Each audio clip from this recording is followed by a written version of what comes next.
Yes, hello everybody. Previous lecture में हमने देखा था कि रैशनल वेरिएबल्स के एग्जांपल्स कौन से होते हैं, और उसके प्रीवियस लेक्चर में हमने देखा था कि रैशनल वेरिएबल्स कौन होते हैं, रैशनल नंबर्स कौन से होते हैं, इरैशनल नंबर्स कौन से होते हैं। ओके, सो सीरीज़ का सेकंड पार्ट शुरू हो गया है, जो है हमारा linear equations in one variable, that is linear equations in one variable. Okay, so it can be understood with example of A weighing balance. आप देख सकते हो वेइंग बैलेंस मैंने बनाया हुआ है।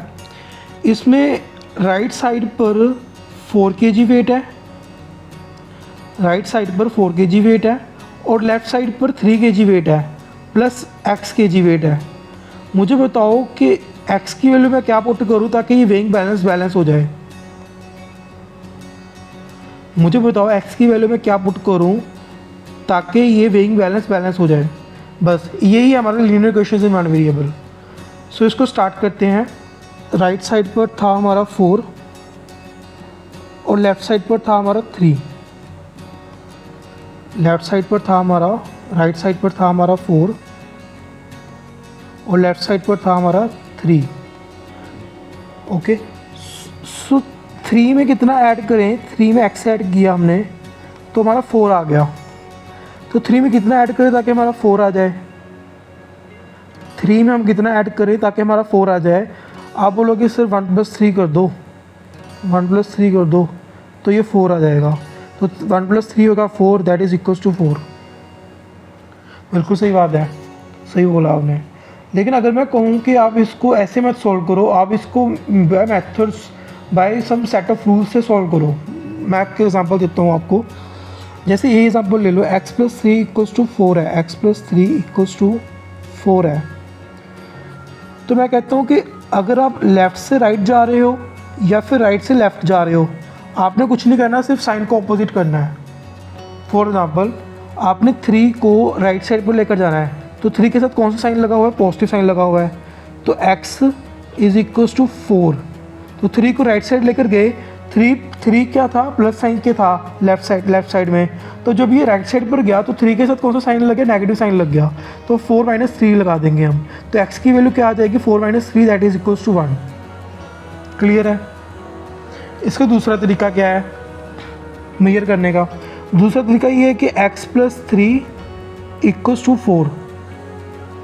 अब ये देखो, 4 को लेफ़्ट साइड ले जाओ और x को राइट साइड ले जाओ, तो उसके साइन ऑपोजिट हो जाएंगे। मैं आपको करके दिखाता हूँ, सो x + 3, तो 4 के साथ कौन सा साइन है, पॉजिटिव साइन है, तो लेफ़्ट साइड आकर के ये क्या हो जाएगा, -4 हो जाएगा, that is equals to 0। Okay, और ये हो जाएगा x 3 - 4 कितना होता है, -1, that is equals to 0। Okay, so 1 के साथ कौन सा साइन आ गया, नेगेटिव साइन आ गया। तो मैंने बोला था कि चाहे हम लेफ़्ट से राइट मूव कर रहे हो, चाहे राइट से लेफ़्ट मूव कर रहे हो, तो साइन ऑपोजिट हो जाता है। तो 1 को मुझे तो x को निकालना है, तो 1 को मुझे दूसरी साइड लेकर जाना पड़ेगा। तो 1 को जब मैं दूसरी साइड लेकर जाऊंगा, क्योंकि 1 के साथ नेगेटिव साइन है, तो इसलिए 1 के साथ क्या आ जाएगा, पॉजिटिव साइन आ जाएगा। सो ये मेरा आंसर आ जाएगा x = 1। बस यही रूल है। ये पहला रूल है कि चाहे हम लेफ़्ट से राइट जा रहे हों, लेफ़्ट टू राइट, चाहे राइट टू लेफ़्ट जा रहे हों, we will change the sign change. Clear. अब बात करते हैं दूसरा रूल। ये पहला रूल था, अब बात करते हैं दूसरे रूल की। दूसरा रूल क्या कहता है?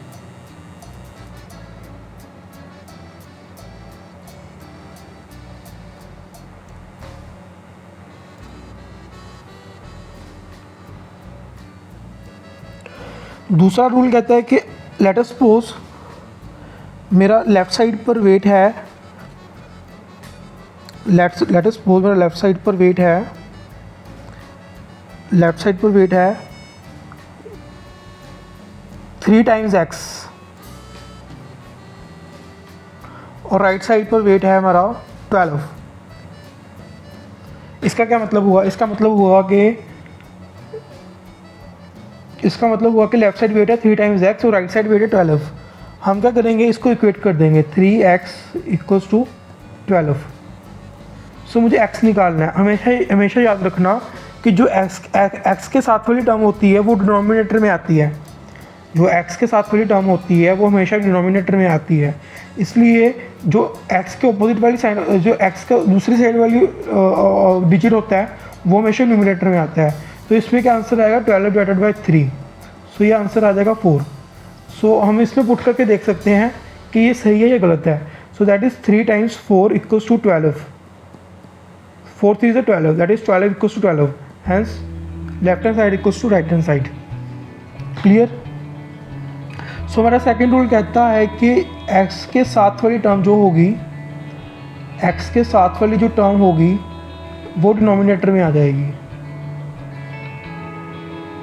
वो डिनोमिनेटर में आ जाएगी। बस ये 2 रूल्स याद रखने हैं। सो मैं समाप्त कर देता हूँ। पहला रूल है हमारा कि जब हम किसी डिजिट को लेफ़्ट से राइट लेकर जा रहे हों या राइट से लेफ़्ट लेकर जा रहे हों तो साइन चेंज हो जाएगा। और दूसरा रूल है हमारा, जब हम मल्टीपल में किसी चीज़ को निकालते हैं तो उसमें जो एक्स के साथ वही टर्म होती है उसको हम डिनोमिनेटर में ले जाते हैं। बस इतना ही खेल है ये सारा का सारा लीनियर इक्वेशन से नॉन वेरिएबल। अब इसकी मदद से आप कोई भी क्वेश्चन सॉल्व कर सकते हो, कोई भी लीनियर इक्वेशन से नॉन वेरिएबल वाला। अब इसके मैं जनरल फॉर्म बता देता हूँ आपको। इसकी जनरल फॉर्म क्या होगी? इसकी जनरल फॉर्म होगी ax plus B equals to C,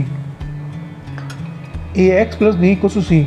हमेशा याद रखना है इसमें 2 बातें की गई हैं। एक बात की गई है लीनियर,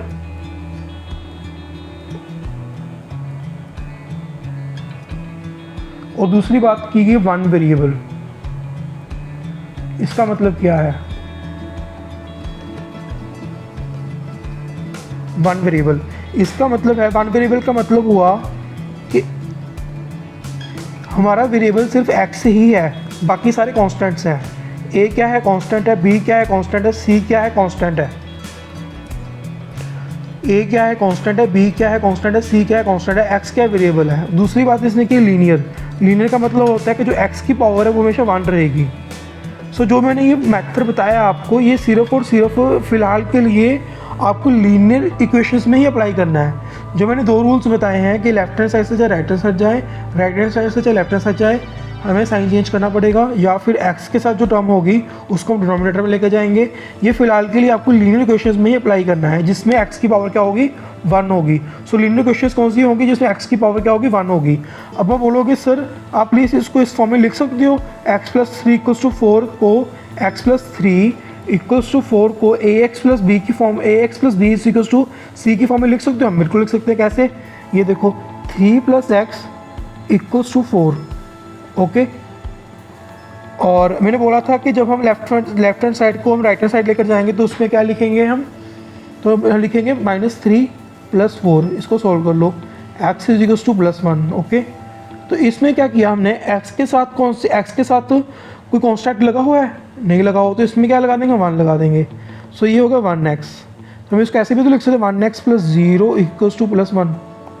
सो ये क्या है? हमारी ax प्लस बी वाली फॉर्म ही तो है, ax plus B equals to C. जिसमें a क्या हो गया? हमारा 1 हो गया, b हो गया हमारा 0, और c क्या हो गया? हमारा 1। So this is a form of ax plus B equal to C. वैसे ही जो ये टर्म है 3x इज इक्वल्स टू 12, इसको भी हम ax प्लस बी के फॉर्म में लिख सकते हैं। 3x इक्वल्स टू 12, बिल्कुल लिख सकते हैं। इसमें क्या होगा? 3x, इसका ऐसे भी तो लिख सकते हैं 3x प्लस 0 इक्वल्स टू 12। तो इस केस में क्या होगा?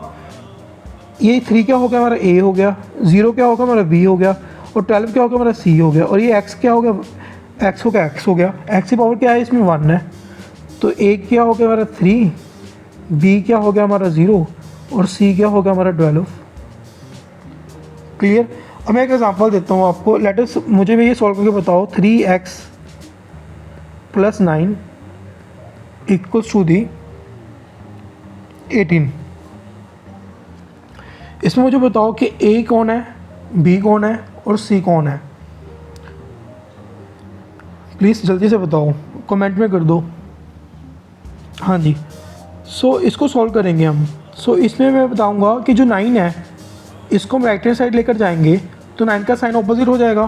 सो क्या आ जाएगा? 3x equals to 18 minus 9, 3x equals to 9। और मैंने एक और रूल बताया था कि जो x के साथ वाली टर्म होती है वो हमेशा डिनोमिनेटर में जाती है। सो x की वैल्यू क्या आ जाएगी 9/3 that is equals to 3। So x का आंसर क्या आ गया 3 आ गया।